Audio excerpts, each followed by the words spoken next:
Maayong adlaw! Kamusta? This is Ben from Philippines Xtremes, coming to you from Baobao, Cordova, outside of Cebu City. I'd just like to say, first of all, welcome to my channel, and thank you for all your support. Thanks for clicking on this video. We're going to talk about the visas, the most common visas. But first, I'd like to let you know that I have a Facebook group called Philippines Expats Group, and there's 2,000 members plus, and we're growing steadily. It's a good resource. Consider joining it. And every Saturday night here in the Philippines, I do a live stream at 10:30 p.m. Now, if you're in the States on the East Coast, that's 10:30 a.m. your time and 7:30 a.m. your time if you're on the West Coast. So check that out. I try to time it so that everybody can watch it, at least over in the States, which is where I'm from. Okay, so let's get right into it. So in this video, it's pretty straightforward. I'm going to talk about the 4 most common visas that people get when they come to the Philippines. And depending on your situation, they might be applicable to you and they might not be, but I'm going to go over the 4 major ones. There are others, but these are the 4 most common visas for foreigners when they come to the Philippines. And again, it depends on their situation, but you'll figure that out as we go along. So the first one I'm going to talk about is called the SRRV. Now, the Special Resident Retiree Visa, SRRV. Now, as the title suggests, it's for people who are retiring. And it's the most extensive visa, but it also comes with the most benefits. Now, if you're considering on retiring in the Philippines, then it might be right for you. But here is just kind of a rough synopsis of what you need for that visa and what you get if you have that visa. So first of all, depending on your situation, if you're military, it's cheaper. If you're not, it's more expensive. So you have to have on the SRRV anywhere from 10,000 to 20,000 US dollars deposited in a local Filipino bank. Now you can also supplement that if you buy a condo. There are ways to do it, but if you don't do that, then you have to have a guaranteed amount of fundage in a bank account that you cannot touch. Okay? If you're military, like I said, the fee is significantly different. It's only 1.5K deposited. So you military guys got it good, and thank you for your service. Some of the benefits you get are indefinite stay. That means you can stay forever as long as you adhere to the terms and you keep your nose clean. You also have exit privileges, meaning you can leave and it won't change your visa status. And there are no ACR cards and no taxes. So that is the most extensive visa, but it has a lot of requirements that you have to adhere to and you have to meet in order to apply for it. And also, if you have any criminal record on in your background, you will be denied. So you have to have a clean record. Okay? So that's the SRRV. Now, the other one is called the 13A. And these are for married couples only. So an expat, for example, married to a Filipina.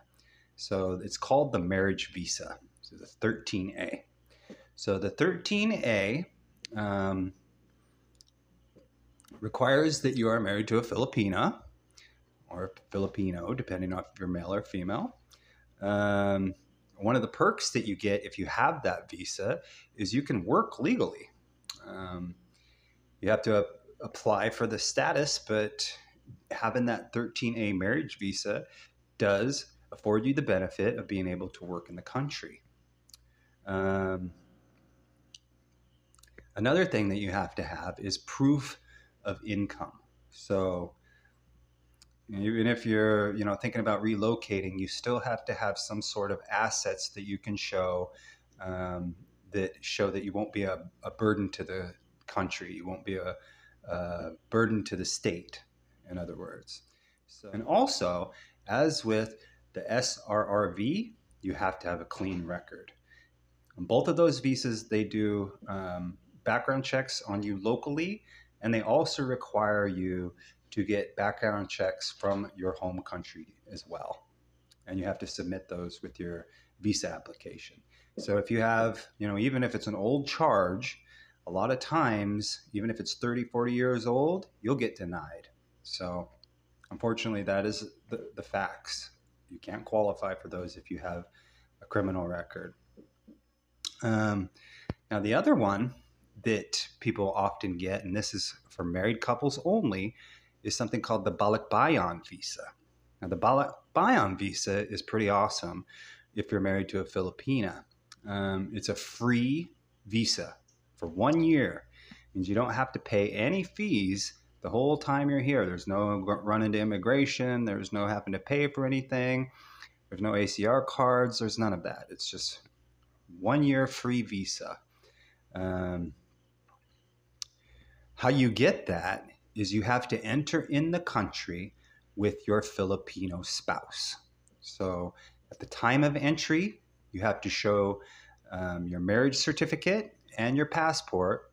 And if you qualify and you are married to a Filipina, you can get the Balikbayan visa.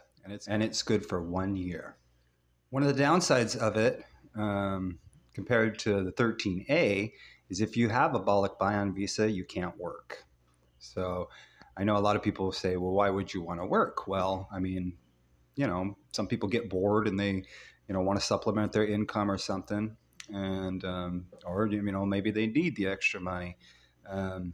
But on the Balikbayan, you cannot work. Another benefit of having the Balikbayan visa is that when you enter into the country, you don't need a return ticket. So you don't have to deal with that mess or buy a throwaway ticket or have an ongoing ticket or anything. You can enter in with no return or ongoing ticket. The last visa that most people do get is just the simple tourist visa. And the tourist visa works for most people, especially even all these people who would apply or be candidates for the previous 3 visas. This is kind of a good way to just get your foot in the door and to kind of figure out, where you're going to live, et cetera, what you're going to do. Coming in on a tourist visa is probably the easiest and smoothest kind of thing in the beginning. So to qualify for a tourist visa, there really isn't much. All you have to do is have a valid passport that's good for at least 6 months, and you need to have an ongoing ticket. With the Balikbayan, remember, you don't need it, but with the tourist visa, you definitely do. And as I mentioned earlier, I have a Facebook group, and a lot of times people will ask that question, do I need an ongoing ticket? Well, yes, you do. You definitely do. So make sure you have that. There are options for it. And if you want me to make a video about that someday, comment down below, and I'll be glad to talk about that more in a different video.